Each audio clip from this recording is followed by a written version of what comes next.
السلام علیکم۔ پروگرام بڑی منزل کے مسافر کے ساتھ میں ہوں نعمان رحیم۔ آج کی ہماری گفتگو کا موضوع ہے معاشی ترقی۔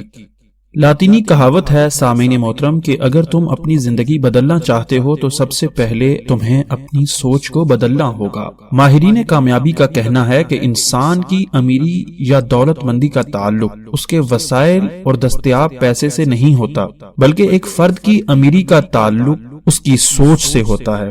امیر آدمی کی سوچ میں کون سی خوبیاں ہوتی ہیں؟ آئیے ہم ان میں سے چند ایک کا ذکر کرتے ہیں۔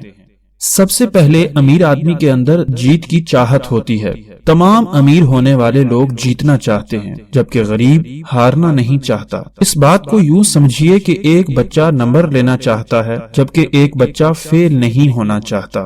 بظاہر دونوں باتیں ایک سی لگتی ہیں، مگر ان دونوں میں بہت فرق ہے۔ جو فیل نہیں ہونا چاہتا وہ صرف اتنی کوشش کرے گا کہ بس پاس ہو جائے، اور جو نمبر لینا چاہتا ہے وہ سوچتا ہے کہ میں زیادہ نمبر کیسے لے سکتا ہوں۔ جیت کی چاہت اور خواہش کچھ اور ہے، ہار سے بچنے کی خواہش کچھ اور ہے۔ تمام کے تمام امیر یا امیر ہونے والے لوگ بہت سی دولت حاصل کرنا چاہتے ہیں۔ جتنے غریب لوگ ہوتے ہیں وہ جتنا کماتے ہیں اتنے ہی ان کے خرچے ہوتے ہیں۔ غریب پیسہ خرچ کر کے یہ سمجھتا ہے کہ کام ختم ہو گیا۔ امیر خرچ کرنے کے بعد جو پیسے بچ جائیں ان کو اثاثہ سمجھتا ہے۔ امیر بچت کے بعد جو بچ جائے اس سے اخراجات پورے کرتا ہے، جبکہ غریب خوب خرچہ کر کے اگر کچھ بچا جائے تو بچت کرتا ہے۔ سامعین محترم، امریکہ میں ایک ٹڈا ہے جو گھاس پر 5 میٹر تک جمپ کر سکتا ہے۔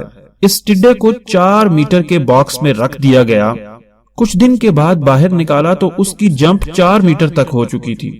اسی طرح 3 میٹر کے باکس میں رکھا گیا تو کچھ عرصے بعد نکالا، اس کی جمپ 3 میٹر تک ہو چکی تھی۔ اسی طرح 2 میٹر کے باکس میں رکھا گیا، پھر ایک چھوٹی ڈبیا میں رکھا گیا۔